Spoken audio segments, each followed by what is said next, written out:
படித்து முன்னேற வேண்டும் என்று நினைத்தவர் தான் கர்ம வீரர் காமராஜர் அவர்கள்.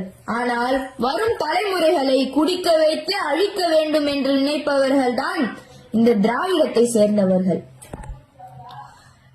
நமது தமிழக முதல்வர் அவர்கள், என்னை அனைவரும் அப்பா என்று சொல்லுங்கள். அப்பா என்ற வார்த்தைக்கு என்ன அர்த்தம் என்று உங்களுக்கு தெரியுமா? அப்பா என்ற வார்த்தைக்கு என்ன அர்த்தம் என்று உங்களுக்கு தெரியுமா?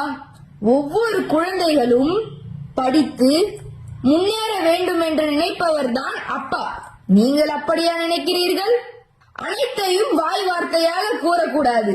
அனைத்தையும் ஒரு வாய் வார்த்தையாக சொல்லாமல் அதை அமலுக்கு கொண்டு வாருங்கள். எனக்கு ஒரு சந்தேகம்.